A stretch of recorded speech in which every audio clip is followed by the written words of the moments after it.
There we go. Over to you, Paul. What do I press continue? Okay. Morning, everybody. Okay, so Jonathan Sands. Jonathan Sands started life as a commercial photographer at London's Elstree Film Studios. He later acquired Weird and Wonderful, a movie prop company serving the film industry with unusual set pieces, furniture, and artifacts. In 2007, Jonathan was approached by Lucasfilms, as in George Lucas, to promote the first ever Star Wars exhibition, which opened at London's County Hall by the London Eye. And this was Jonathan's first of many film franchise attractions. Following that, he founded the London Film Museum, the first privately funded film museum in the UK. And he, with movie executive Rick Sennett, went on to launch multiple world-class exhibitions, including Charlie Chaplin, The Great Londoner, Pine Studios, Water on the Lens, Ray Harryhausen, Myths and Legends, Magnum Photo Agency, Magnum on Set.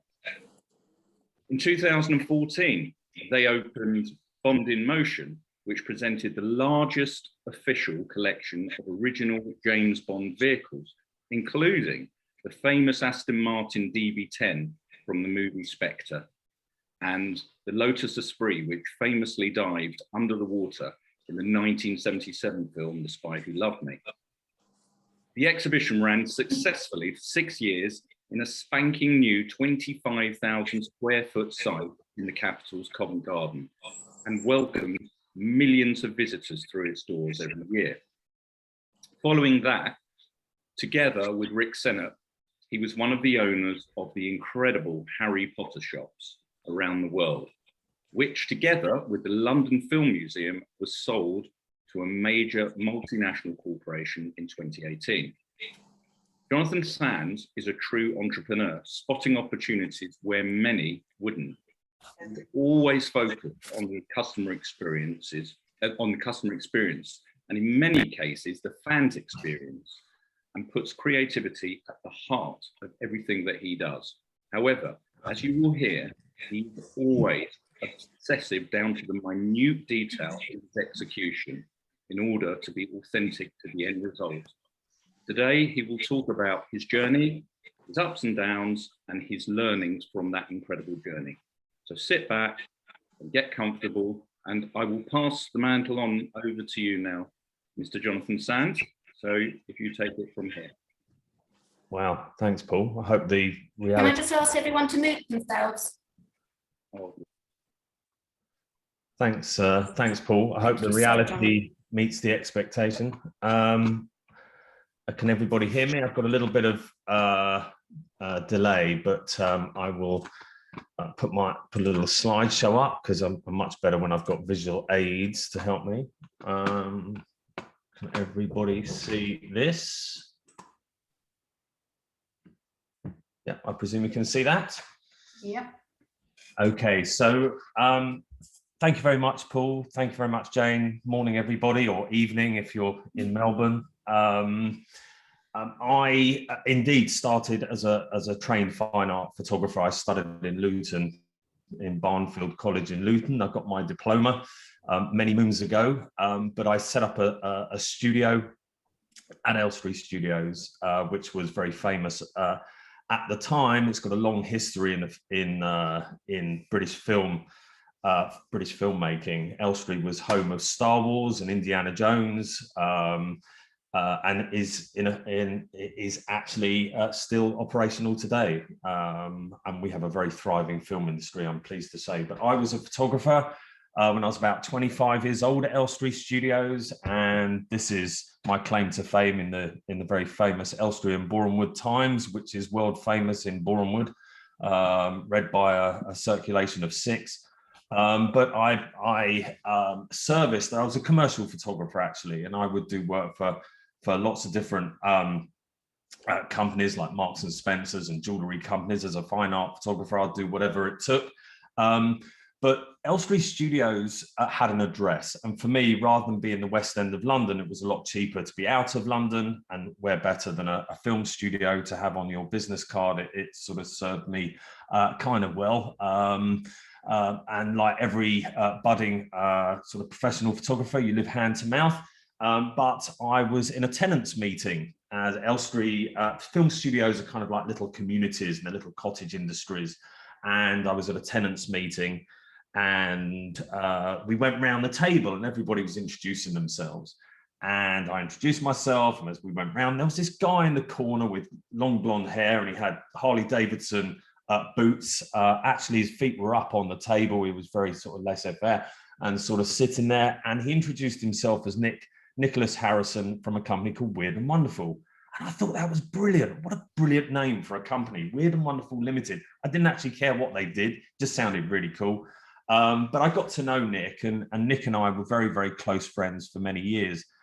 Sadly, at the age of 37, Nick Harrison passed away. He had a non-Hodgkin's lymphoma, and we battled with that for about 2 years, trying to find him sort of donors and stuff. But his company, Weird and Wonderful, was a prop hire company, and he serviced the film industry. The film industry doesn't necessarily buy everything that they use on set, that you see in the backgrounds and furniture and stuff like that. They rent them from specialist companies like Weird and Wonderful. We have medieval suppliers and you have science fiction suppliers, and Weird and Wonderful was kind of fantasy and science fiction. Thousands of props, and you know, Nick did okay with that business.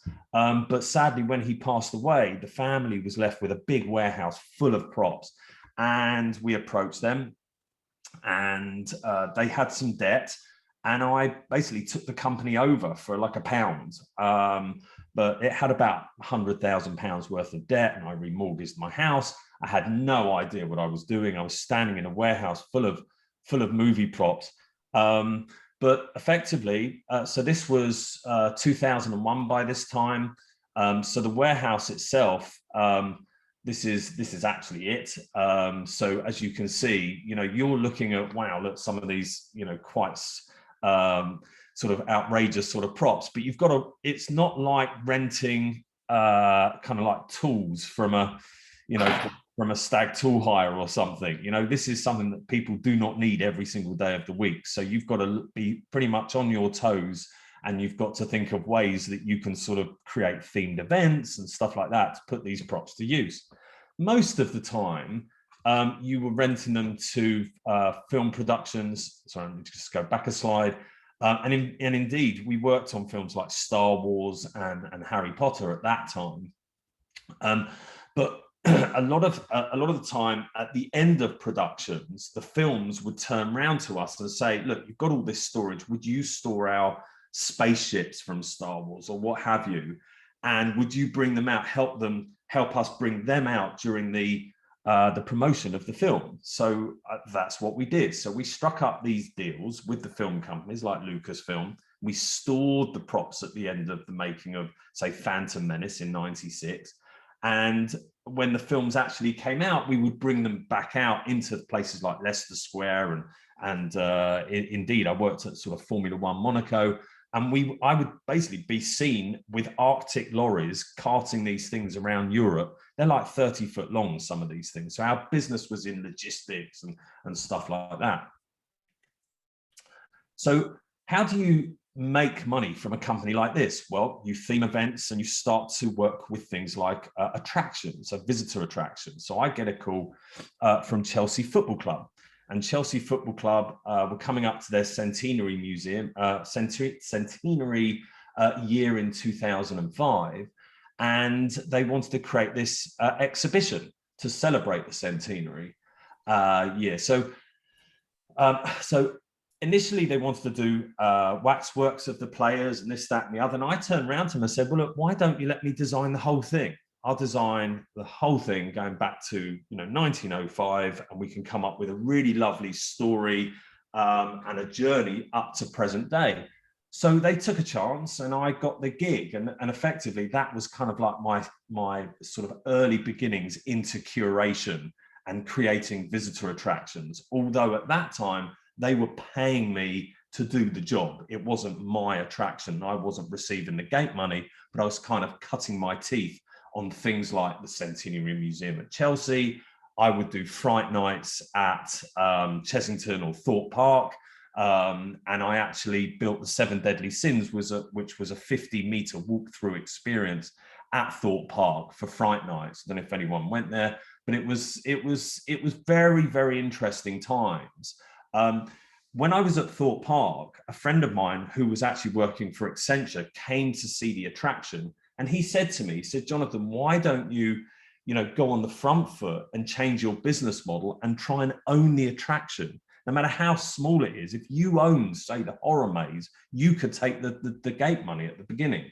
So, of course, it's not that easy. You can't just magic an attraction up. But what it does, it changes your thought pattern. And when you're listening and you're listening out for opportunities, you kind of think, well, I could do that, but why don't you do it this way? And we could actually pay to put it in, and we will take a percentage of the gate. So that's kind of like where my paid attractions experience sort of started to sort of rear its head. Now, Lucasfilm at that time were coming up to their 30th anniversary, and I got offered the exhibition for London, which included all the original artifacts from the Lucasfilm archive and all the props that I had in my archive from Phantom Menace. And we opened at County Hall. I took a temporary license on the first floor of County Hall, where Saatchi had his gallery. And it was about 50,000 square foot, absolutely huge space. But I took a license from Lucasfilm, and I teamed up with a touring company. And I essentially ran the Star Wars exhibition. We opened on May the 4th, 2007. Of course, May the 4th be with you. And I wrote, and I took what was essentially a prop and costume exhibition, and I added layers of interaction on top of that. And I wrote something called the Jedi School, which was a live performance, which was in the debating chamber, which was this beautiful chamber in what was the ex-GLC. It was where the ministers used to go and vote, make all the decisions for London. But it was great, historic building. What we did was create this Jedi School, which allowed Jedis to recruit people in the audience, teach them the ways of the Force, and in the end, get to take on and defeat Darth Vader. But it was all very theatrical. But it kind of sort of taught me that there was more to this visitor attraction business. It was all about how immersive and how interactive you could make it. So we're starting to sort of get into our stride, and we're coming into an arena of creativity that wasn't necessarily being done at that time. Yes, there were theme parks, but privately operated exhibitions didn't really have this level of immersion, and people would pay for this privilege. And to do photo opportunities, photos on sets of Star Wars. This is what stood us in good stead for later on. So I did actually get a chance, because I worked with the franchise, to get picked to be in the last Star Wars. I don't know why I put this in here, but it's something I'm quite proud of. I earned, it was the hardest £75 I've ever earned, actually. I spent 2 days running around with a fake laser gun in the heat in a forest behind Pinewood Studios. But I got to be with my mates, one of which is Anthony Daniels, who plays C-3PO, who I've worked with now for 20 years. You get involved with these franchises, you make a lot of connections. So moving on from that, following Star Wars, the landlords turned round to me from County Hall and said, "Look, you've made this first floor work. Why don't you try and do something else, something a bit more long term?" And I said, well, I'd love to create a film museum. I've got all these props. I'd love to create a home for cinema in the capital. So I was granted a 25-year lease on the 50,000 square foot of County Hall. And I moved all the prop collection, which by then was about 4,000 props, and I put them into stories. So I had the history of the studios. I had all the different genres, historical films of the UK industry, London on Film, all these different spaces that people could sort of walk around in. It was originally called the Museum. We later changed it to the London Film Museum. At the beginning, being a private museum, obviously all the institutions like the British Film Institute and Film London, you know, when you start out, they give support, but they can only give support so far because they don't know how long you're going to survive for. And you don't go into private museums if what it is that you want to do is to sell out and live on a beach somewhere. You know, it's a real labor of love, and it's something that enabled me to build up my connections in the industry even further. So these are the exhibitions, as Paul mentioned earlier, that I got the pleasure to curate. And some of these topics you may know, some you may not know, but Ray Harryhausen was the godfather of special effects. If you've seen the original Clash of the Titans and Jason and the Argonauts, this was the guy that invented stop motion and influenced people like George Lucas, Peter Jackson, Nick Park from Aardman Animations. And it was a real pleasure meeting all of these people. Charlie Chaplin, the Great London, institutions of the film industry. You know, Chaplin produced 90 movies, and you work with the estates. But what it teaches you is licensing. You create agreements with these estates and film franchises, and you do right by them, and they give you more. So what we did was always deliver top quality executions. Everything we did was better than the last thing, and we obsessed over making them as good as we could. So from there, we actually did a deal with Merlin and Merlin Entertainment, who are the London Dungeon and the London Aquarium and the London Eye, bought the lease off of us of County Hall. So we had to find a new home. And in 2012, we opened in Covent Garden. I'd been working with Capel & Counties, who own Covent Garden, and we were very fortunate to be offered this space in the basement of Covent Garden underneath the London Transport Museum. And I was given carte blanche, and we literally demolished it and built something that was really purpose-built, climate controlled, and really sort of sterile and a blank canvas in order for us to create something new.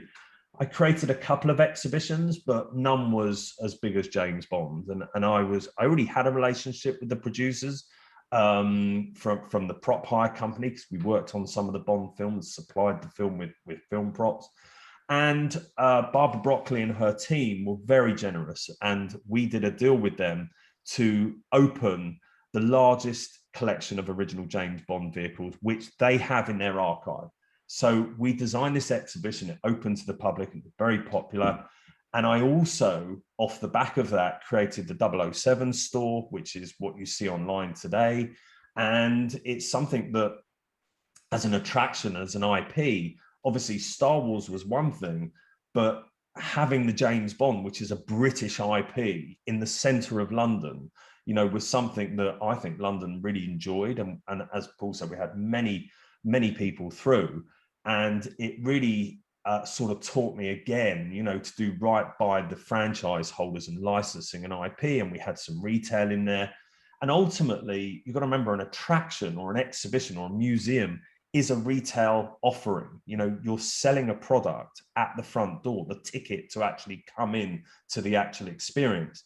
And then you have your food and beverage offering, and then you have your retail at the end. So that was really something that was really, we felt like it was ours, and we really got lots of time to get to develop it.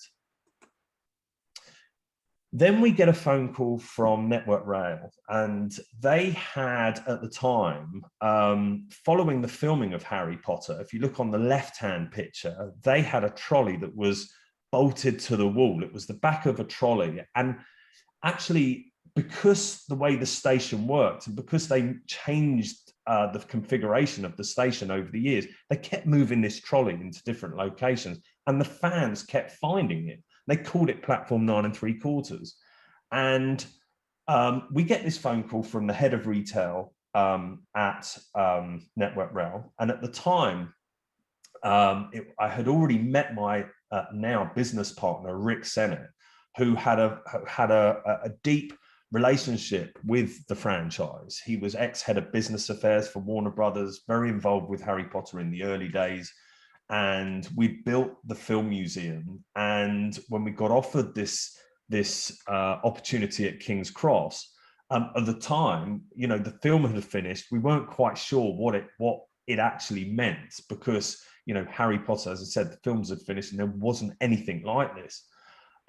Network Rail offered a cut through to, well, it was close to platform 9 and 10, but actually was the cut through to platform 8.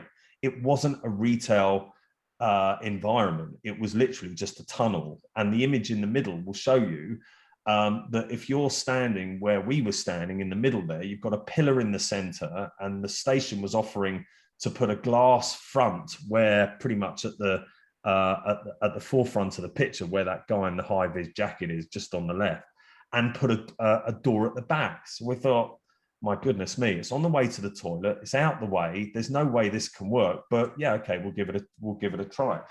So I was introduced to some retail designers that had already been involved with the franchise at the studios in Watford. And my key brief to them was, I need to make a pillar disappear. And the design that they came up with on the right-hand side enabled that. And to have the till on the right, so people could actually get the idea of this sort of shop of curiosities, almost like a lost and found at the station. That was kind of the concept behind the original shop. But we didn't have a brand at that point, because 9 3/4 existed just as a number in the film. People know it as the platform that Harry traveled to Hogwarts and got the Hogwarts Express from, but it wasn't, you know, a commercial entity at that point. So what we did is we took this number that was on the sign on the left-hand side, that was just the number 9 3/4 in a circle, and we embellished it with this platform and the destination King's Cross, London, underneath. So what people don't know is actually the front of a train is the design there, but it's a mark that we then created product from, and a destination product, and that's what kind of sparked product number 1, which was this brass keyring. Now, at that time, there was very little in the way of consumer product for Harry Potter. As I said, the film had long finished. No one was producing much product. You certainly couldn't buy it in places like Primark and Tesco's back then. No one was really interested in selling it as a consumer product. So we had to produce the product ourselves. So I then had to dig into my family's past of jewellery manufacturing and casting. And it was actually my father who found a brass casting plant in the UK to produce these key rings. So I wanted to put made in the UK on the product, so it sort of reflected in the UK and the British brand. This was product number 1. And when we opened, we sold 1,500 of these key rings, I think, in the first week. And I actually had to phone the manufacturing plant and said, I want 1,500 every week and do not stop until I say so. And that was kind of how the product development story started. So here was the shop. You saw the design of the shop in the previous pictures.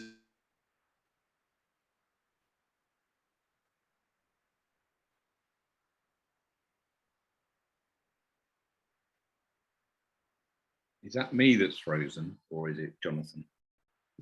I think it's Jonathan. It's Jonathan. Jonathan's frozen.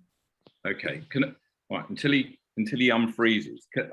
There's a couple of points that I think are key. I'm sure he'll come back. So can everyone hear me? Yes. Frozen, yeah. All right, just a couple of points that I just think amazing. I mean, the whole thing's amazing, but the first thing that I pick out that's amazing is that there's this fallacy that entrepreneurs, especially successful entrepreneurs, start their businesses with a plan. Can everyone still hear me? Yeah. That they start each other with a plan, which is clearly, you know, you can see from Jonathan's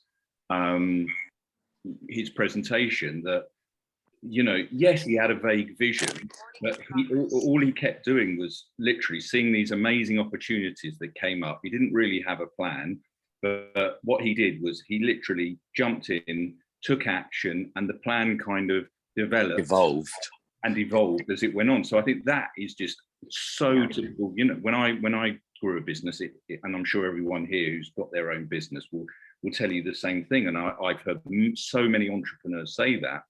And that's just one of those things that I always advise people, and that I always, you know, I use that myself. And the other thing is, again, taking.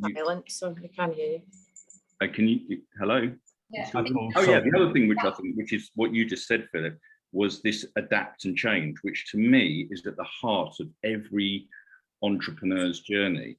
That that basically you start off as something. You know, Jonathan started off as a photographer, adapted to become an attraction holder. Then he became a curator in museums and attractions, and then he became a retailer. And you know, I've just got this vision of him literally walking into a warehouse full of artifacts and spaceships and weird props and things, saying, right, well, what am I going to do with that? And you know, it's just such a typical story of a successful entrepreneur, that it's often about adapting and changing. I mean, we've obviously just been through something now with the pandemic, which is obviously an extreme version of that.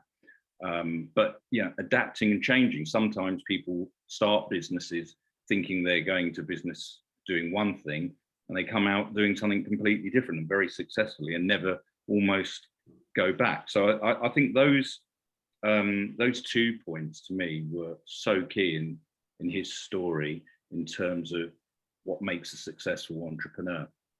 Okay, you back, Jonathan? I am sorry I must have been because I was talking too much. My mother does it to me. She just cuts me off. But even Zoom has the power to cut me off, which is amazing. But I was talking, I kept talking. But let me pick up where I left off. Sorry about that, folks. No, that's okay. That's okay.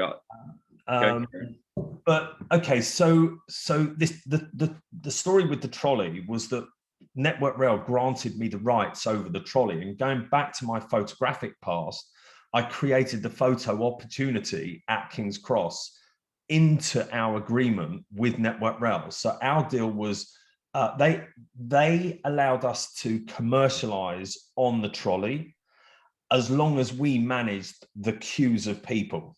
And that was essentially because I remember the station master saying to me, just remember, Jonathan, trains come first, people traveling comes first, your shot comes second.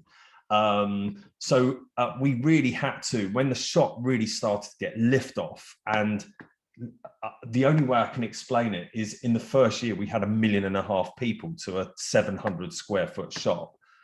So it was successful from the day we opened the doors, but the trolley was the true attraction, and that's what people would come down and have their picture taken with at platform 9 3/4. So if I move on, we had the Royals visit the trolley. It turns out Camilla is a big Harry Potter fan. She did wait for her photo.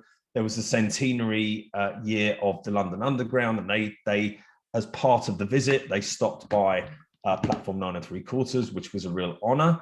And again, sort of going back to the product, it was that taught me that you can make the shop as whiz-bang and fantastic. And of course, that is very, very important to make it visually very stimulating and immersive and all those good things. But the product has to be equally as exciting and interactive, and it has to be part of the actual tapestry of the retail execution, because that is essentially what is going to act as your advert when the customers take the product away. So we ended up producing something like 1,000 unique product lines, and this ended up as 80% of our product mix. Of course, you know, anybody knows that when you produce your own product, your margin is going to be better than when you're buying from a third party.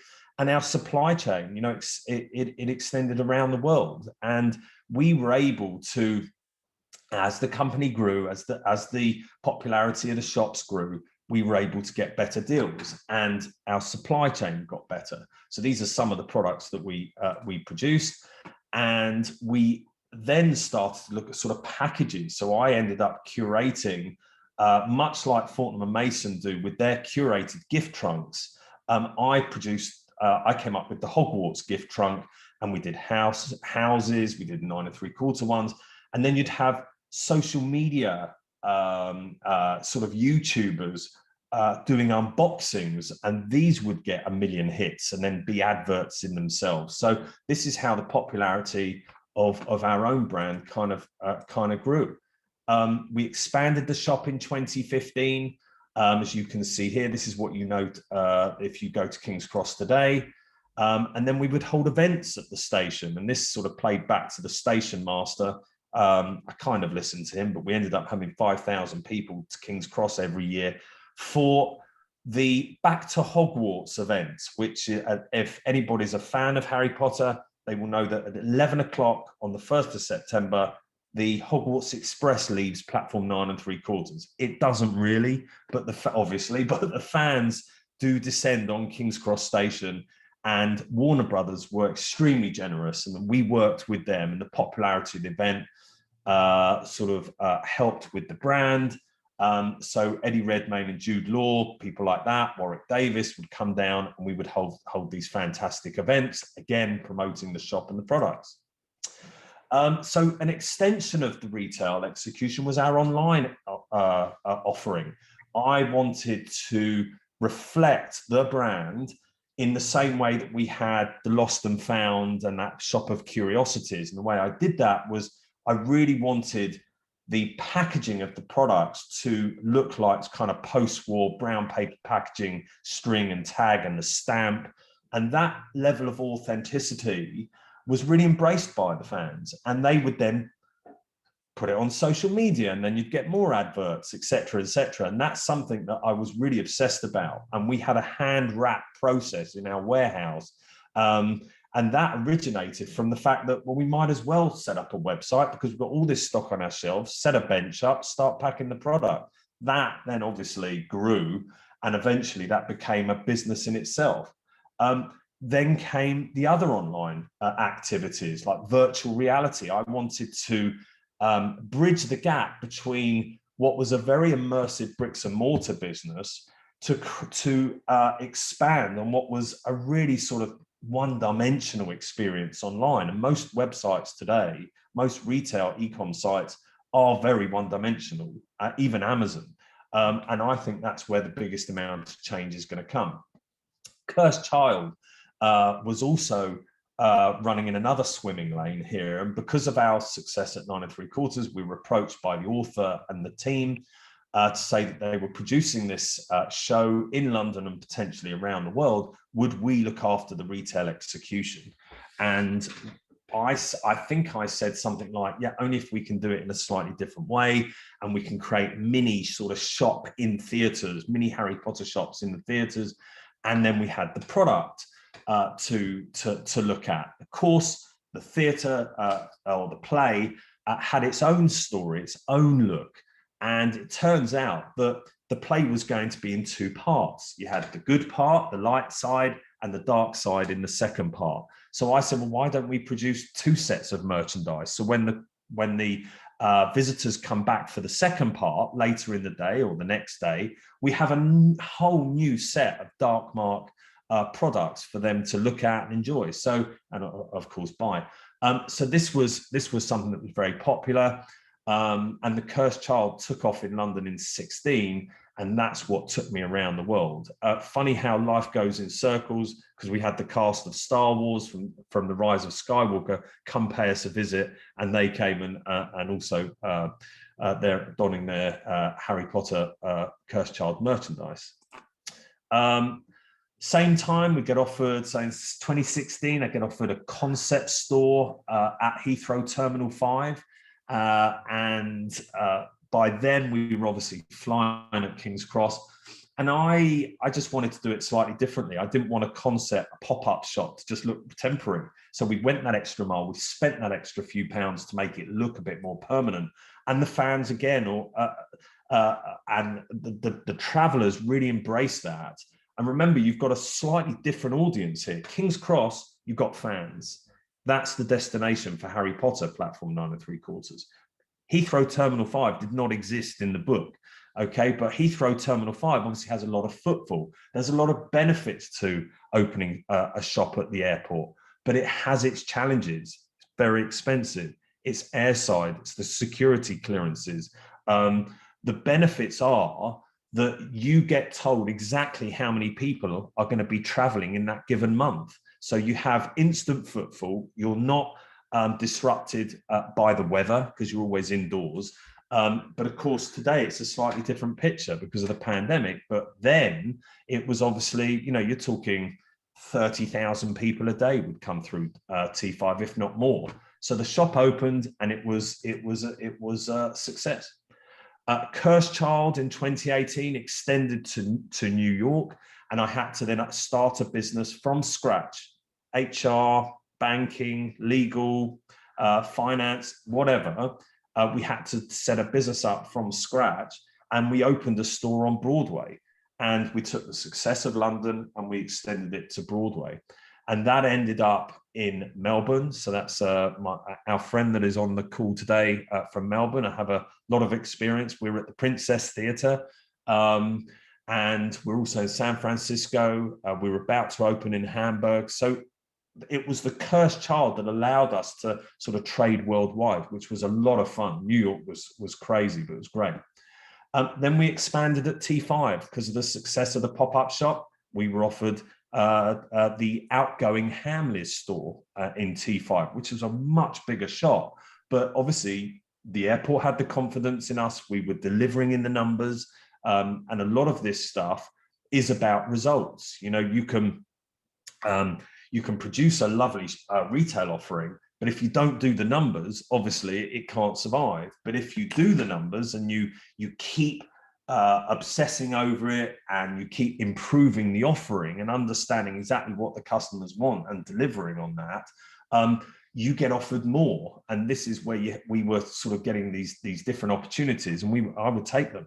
And again, look at it slightly differently, not just see it as a blank space, but an opportunity to create another story. So I wanted it to reflect on the kind of shop fronts that pay homage to the shops that you'd see in Diagon Alley. And this is what resulted in the shop at T5. And then we opened the Gatwick North Terminal at the end of 2018. And in the same year, I got approached by the film company to purchase everything that we had. And by that time, we had about 300 employees, multiple shops around the world. We had the film museum, and I was offered a job. So obviously we sold everything that we had, and I ended up as Senior Vice President of Creative and Retail for Warner Brothers. And that was something that I really enjoyed. I did it up until November last year, and I became a consultant for Warner Brothers. And they were absolutely fantastic to work with. So much so that they allowed me to produce the last project that I had conceived when I was there, which is the Harry Potter photographic exhibition, which opened last week in Covent Garden. I had the privilege to again work with the design company that I worked with at 9 3/4. And we produced this beautiful exhibition about the 20th anniversary of Harry Potter. And it's allowed me to dig back into the archives, the Warner Brothers archive, hundreds and hundreds of images, which is really great. And there's a retail offering, and there's a butterbeer bar. Actually, I've got a picture of the butterbeer bar here, and I've also got a shop of the retail offering, which was also at Covent Garden, which houses a lot of the products that we design. Last but not least, we had to have a photo opportunity. And the photo opportunity, of course, was flying on a broomstick. And that was flying on a broomstick over London, being chased by the night bus. And this is what the picture looks like. Sorry about the scary image. But this is, again, immersion, interactive. And you've got to have a bit of fun with it at the same time. What am I doing now? So now I have started a new group called Virtually, and we're leaning into virtual reality. And we've created a platform, technology platform, which I believe is fairly cutting edge. And we're servicing, on one hand, retailers with a completely unique, multi-user, fully integrated virtual reality platform. What that means is that you can actually purchase products from within the virtual environment, and you can walk around the virtual environment with your friends as an avatar. And that's something that we are working with several retailers for. We're also creating our own virtually world. And in that virtually world, you'll start to see, hopefully, fingers crossed, some press this week. We're starting the virtually world with the first virtual art museum. And it's going to be launched. It's called The Crypt. And you heard it here first. And essentially, you're going to be able to purchase the art as something called an NFT. And it's a home for NFTs, which are non-fungible tokens. And it's virtual digital art. And the artwork can be retained in the museum, and you can take your friends to go and see your collections in the museum. And that will then extend to a virtually shopping mall, virtually sports arena, and so on and so forth. So lots more to do. And that's all I have. Fantastic, Jonathan. Thank you. That's amazing. Just a quick question, just on NFTs, because I've read a lot on it, and it's something that's going to be huge for the future. Well, it's huge now, but in essence, I think, what does it mean? Does it mean that if you buy the NFT for virtual art, you own that art, but the attraction or the virtual attraction and they can just exhibit it? Is that right? The NFT is almost like your rights to own it. Well, what you are receiving is potentially the one-off, the unique certificate of authentication from the actual artist. Okay, and that exists on the blockchain. So it's certified, stamped on the blockchain, and that has a value. Yeah. So much so that Beeple, the artist, in I think it was about 6 months ago, sold a piece of work for $64 million. Yeah. And what that means is that whoever owns that piece of art then has an intrinsic valuable piece of art that they can then resell. But yeah, most importantly about the NFT is that the artist will benefit from the subsequent sales, which they don't currently from artworks that they create. And what this is about, it's about the creators, and it's about supporting the creators and friends of mine who for many years have created works of art. Once they sell once, they don't benefit from the subsequent sales, and they then go on to earn millions, and the artists don't receive any royalties as a result. Absolutely. Okay, but absolutely amazing. I'm sure there's going to be, we got time for loads of questions. One of the things that I did mention while you went out of service was you like basically most entrepreneurs didn't have a plan. Yeah, you did of course have a vague vision, shall we say, but as things changed and adapted, you adapted as well. And that most entrepreneurs, when they start their businesses, they don't have these plans. The whole point is, if that's what you want to do, it's about jumping on that opportunity, which you did, and just start actioning there and then. Yeah, I think obviously hindsight is a wonderful thing. I didn't know I was an entrepreneur. I was making it up as I was going along. Basically, I didn't know I would do anything other than be a photographer. It's just as these things grow, you think, well, I'm a photographer. I think, I'm taking pictures of product. And funny enough, Paul, I used to work for your company back in the day. We used to shoot a lot of your shop fitting products. But I think the entrepreneurial nature comes in is you start to think, well, I'm taking the pictures, I might as well design the catalogue, and I'm designing the catalogue, so I might as well print the catalogue, and I'm printing the catalogue, so I might as well be an agency, and that's where that the ability to kind of see the next thing all the time and how you can improve on your offerings. You become a full service. And I did the same thing, prop company, turn it into a theming company, events, attraction, props and stuff like that. Then we own the attraction and so on and so forth. Yeah. You know, so it's just that ability to try and have a fuller picture and control of the process so that you can maximize on something called profit. Yeah, absolutely. Yeah, but not most, and it is amazing that most successful entrepreneurs really don't have that plan when they start. Like you say, they'll have a passion, but often you end up doing something. Well, I think the thing that's most important, aside from business plan, is relationships, reputation, and results. Those three valuable R's. You know, I know you would have loved to have been there, but in our last, I mean, that was in our last session that we had with the students. It was all about networking, and that was something I was going to pick out, in the fact that your whole, you know, certainly the beginning of your career, your whole success comes about through your networking and your relationships, and that's what's so apparent about. Well, and I also, you know, I think between me and my partners and Rick Sennett, who's now 70 odd, hope he won't mind me saying that, but he has got the most untarnished reputation in the entire film industry. And you can look him up as a business executive, Rick Sennett, S-E-N-A-T. And I'm really privileged to have worked and learned from people like Rick. And the reputational piece is very, very important, because with reputation comes more opportunities, you know, and when you're trusted, you then get trusted with brands in, I guess, in the way that we were trusted with the sort of franchises that we were working for.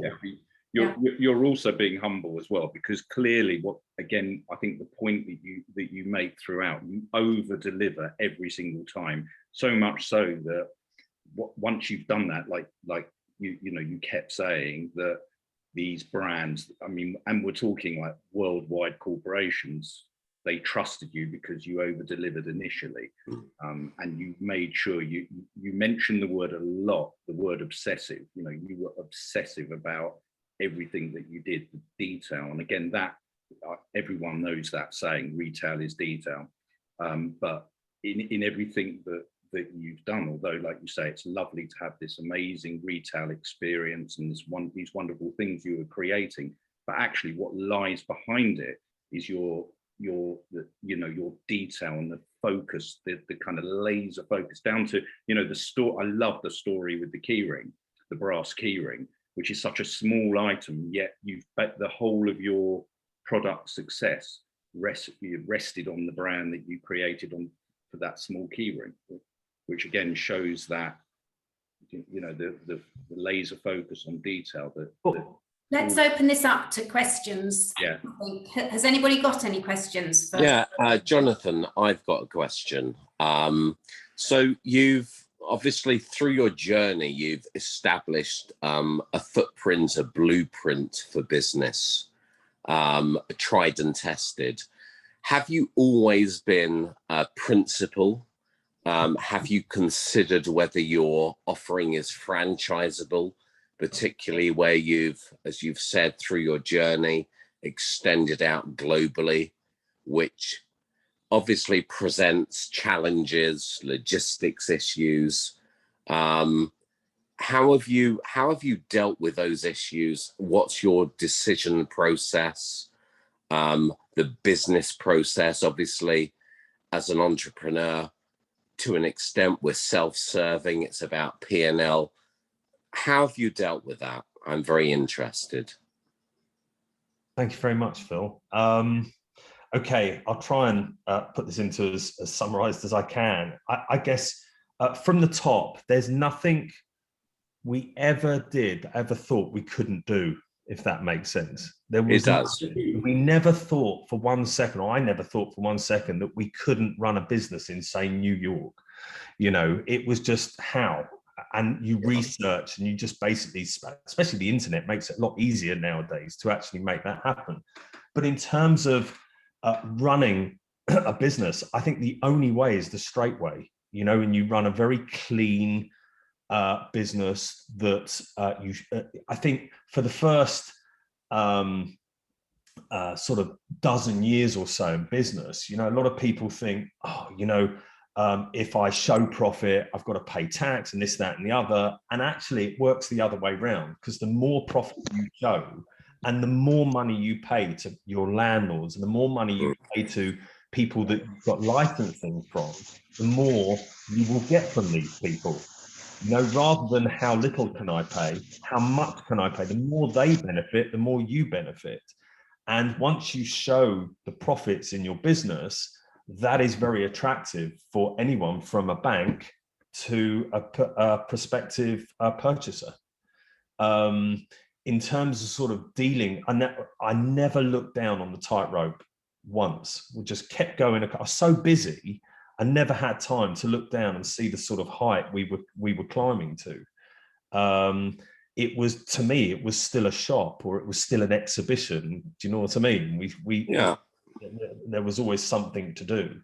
But wrapped up in all of this was making sure everything we did was the best it could possibly be, always, even if it was detrimental to the bottom line. Okay. So you've never, franchising is something that that you may have considered, but never did. I think the issue with franchising is it has its benefits. Of course, McDonald's is very successful. Well, it's passive revenue, isn't it? Franchising. It is, but at the same time, if you're working with very sort of high-level brands that we were doing, if you didn't have total visibility across the board, because one day you opened up and there's crisp packets on the floor, or the staff, something didn't happen, that reflects badly on you, and then they'll think twice about giving you something else. Of course. So there's always that kind of paranoia that it might not be 100% if someone... It's a risk, isn't it? You put your trust in your... Yeah, and I made it... The reputation point, that's where that comes in, isn't it? You're putting your reputation on the line there. I think you're right, Jane. I think that's the trade-off with franchising, isn't it? And from a franchisor perspective, it's about to what extent you can exercise ultimate control. From a legal perspective, of course, T's and C's, you'll always have the right to step in to do this and that, but on a pragmatic level, how much control and influence can you really exert day to day? So yeah, interesting, Jonathan. I agree. I think if you develop something and it's yours, yes, it's like the Shangri-La of passive revenue, but I'd always want to be in the driving seat. So I applaud that. Absolutely. Thank you. Anyone else got anything they would like to ask? I've got one more question, Jane. Jonathan, from a pricing perspective, how did you deal with obviously the ultimate clients, obviously the brand owner, the Lucasfilms, the Harry Potter guys, they saw you, obviously, to them, you were an extension, continuing a perpetuation of the brand and PR. But obviously, as a business, it was all visitor based. How did you decide between, what were your decisions when you decided to go more virtual? Did you go more subscription based? Were these spot sales? How did you price your... Okay. How was everything dealt with? Okay. I know that's a pretty major subject, but... No, it's okay. I think I can answer most of that. Okay. So in terms of sort of our pricing, I think it came back to the principle that I'm a dad and I don't like to be overcharged for things when I'm with my family, certainly with items that are potentially for the whole family. Nobody wants to feel like they're getting bad value. So it's important that people get good value. And I think with all of these family brands, they also want everything to be inclusive, and they don't want headlines that say great experience, too expensive, you know, another rip-off, another this. So I was very conscious all the time, and we would have multiple meetings every week, and we would obsess over the pricing to make sure that the fans felt like they got good value. And you know, regardless of whether it was you know, keyring or a t-shirt or a subscription or entry into an exhibition or whatever it was, you know, I think we were one of the most reasonable. I mean, Bond was like £14 for an adult. I agree. I think you are, as a brand, I think you were absolutely value driven. Yeah, and you don't have to adverse press headlines. You know, everything you do with brands sparks a headline somewhere. Okay, I'm very conscious of time. There's one final question I'd really like to ask you, Jonathan, and it's the one that sort of we ask everyone at this point and brings us back. What's your view about how the high street is going to pan out from here on in? You know, is it dead, or is it very much alive, and is it going to be thriving in a virtual way? I think it's very much alive. I think it's open for change. I think retailers are going to have to work a lot harder to create environments that are much more engaging and a bit more sort of omni, so that the experience that you have in the bricks and mortar store also extends once they get home, and it's more sort of it's product and service. And there are things that we haven't thought of yet that I'm sure will be coming. I think the high street has got to get a lot more collaborative. One of the beauties of working in Covent Garden is that it is one landlord that controls the whole estate. So they have a really great overview of product mix and what goes where. Whereas the general high street is very disparate. You've got landlords who are very desperate, you know, so they're going to take anything that pays the rent. So it's going to take a bit of time to flush out and evolve, I think. But I think it's all of our responsibility to dig deep, think a bit harder, and much more creatively about how we can create something a lot more unique for the customer. Brilliant. Thank you. Thank you. Anybody want to ask anything else? Jane, I've got one more question. I know I'm being greedy. Jonathan, would you say that you're, I mean, look, you're working with Warner, you've worked with Lucas. Do you spot opportunities? Are you proactive? Do you you know, you've got franchises like the Mission Impossible. Do you call them up, or do you wait for the phone to ring? How does it work?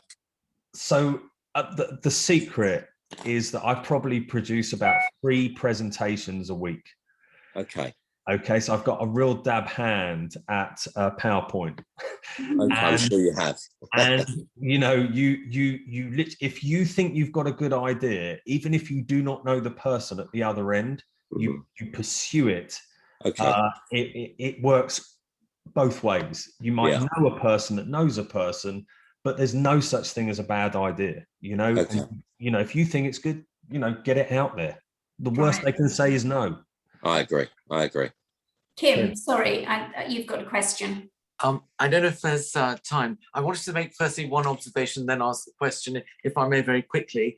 Firstly, I thought your talk, Jonathan, is absolutely fascinating, because you made the retail offering sort of the byproduct of creating a theme, entertainment, and then you started to move into brands. So you actually started very much getting people excited, taking the excitement out of film and translating it ultimately into a super business. And I think that is quite amazing. And I had one little experience, and I don't know whether you were involved in that, where I started to relate to what you were saying, is that I was in Indianapolis on business one year in the middle of 2000s. I got into the lift in the morning, a bit groggy on the way to the office. It was about 8 o'clock in the morning. And I just suddenly look around, and there were 2 aliens from the Star Wars movie, completely decked out in the proper gear. So I'm ogling at them like this, and as the door opened at the ground floor level, there were hundreds of them, all in different costumes. You had so many Luke Skywalkers, and you name it, they were all there. And outside of, this was the Marriott in Indianapolis, across the road is a convention center that's about a third of a mile long. And they had a Star Wars convention over the weekend, and there were 50,000 people who attended. And the queue already at 8 o'clock in the morning was going around this building. And you could see the building miles around the corner. The queue was going around. In the evening, my colleagues and I thought, well, we'd better go and see what this is all about. We went inside, and it was a huge retail shopping center they had created from the Star Wars brands. And I remember one of my colleagues asked a child who was carrying a lightsaber, "That's a very nice lightsaber. How much did that cost?" $300 was the answer. We then went to have a look at lightsabers, and they went up to $10,000, and some were actually not even marked. They were in glass cabinets. So just all of a sudden, I realized that the power of that brand. People are prepared to spend as much money. There's no value. You're selling art, is what the point you were making before, is that that art you can actually start to license in a way and continue a revenue stream from just one piece of excitement. You then find that it goes forward. The question I was going to ask, I'm sorry, it's a bit long-winded, so I don't know whether you were involved in that, but I was so impressed. Oh, the reason there were 50,000 people there is that George Lucas was going to put in an appearance, and that brought people from all over the US to that convention, and all completely dressed in various Star Wars costumes that must have cost them thousands of pounds. They were so real.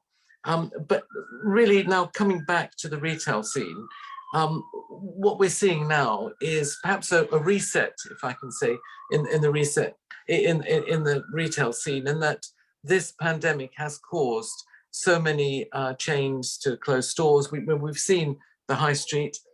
I wanted to ask about shopping centres, because I see shopping centres, I mean, you've actually almost created a new kind of concept which could be adapted to shopping centres, but it is very boring, I have to say. Just now as a shopper, I was involved in the retail industry, to go into every town in England and Scotland and Wales and all over the place, the same store chain, same merchandise, the same layout, the same shop fittings. Is that, I mean, so this is slightly more than a slight variation on what James said. Well, when you go into a shopping centre, it actually amplifies that repetition, because you've got it then all under one roof. You've got it all around you. Yeah. Is that something that really can continue? How will the high street reset itself in the future? Reset high street, including shopping centres. What are we destined for? It can't all be online. People are dying to get out and spend money. Yeah. Okay, so from the top, Kim, I was involved with Star Wars Celebration. I was involved with the Star Wars Celebration at Excel in 2007. I was the art director. And right. it was a 50,000 people over a weekend event. You can Google it, whatever. But yes, I was involved with that. And the costuming group you are referring to are called the Garrison, the 501st, who are the largest costuming club in the world. And yes, everybody owns and manufactures or swaps notes to get their own costumes. And we actually use some of those people for things like parades and openings and what have you. They're very dedicated, they're very serious. Yes. And as far as they're concerned, they are Jedis, right? So that is a very serious thing. Okay. In terms of the high street, I go back to my point about the product mix and the way landlords are structured. A shopping centre has much more of a chance of survival than a general high street, because it's one landlord that can look at how they approach the offering. So, for example, you know, I think in the future there's going to be very much a big focus on emerging brands and stuff like that, and that's going to be fascinating to watch how that's facilitated and how you can focus on emerging and new talent that's through. How can you make it not just about the chains. To your point, the reason why there's so much repetition is because a big landlord will literally think, right, we need anchor tenants. Who's going to pay the most rent? So they go to the big people all the time, and it just ends up the same. Whereas now it's becoming about independent retailing, because the independent retailers and the independent F&B or restaurant offerings are more likely to get social media traction, because people are going to something new and unique rather than going to the same old. They're not going to post that stuff, and you're not going to get social traction.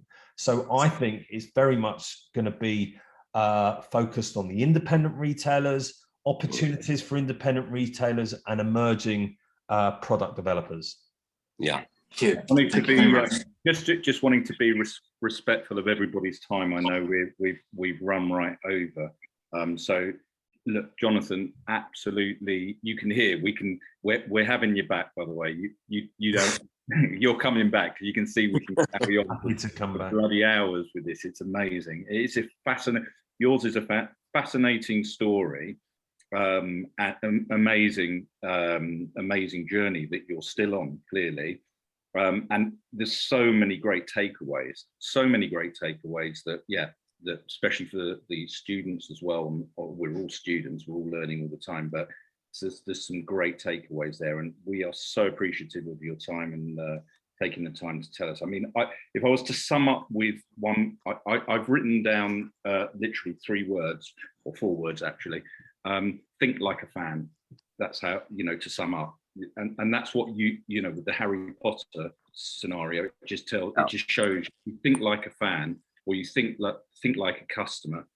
That's the key, isn't it? Because it just you think from the customer experience, and then as if you are a customer, authentically, which is what you've always done. You put your customer always in the center of the experience. And I think, as I said, it's going to be, we're going to watch you, continue watching you with this the virtually group, and see what happens. But thank you so much. Thank you everybody for your questions, for listening.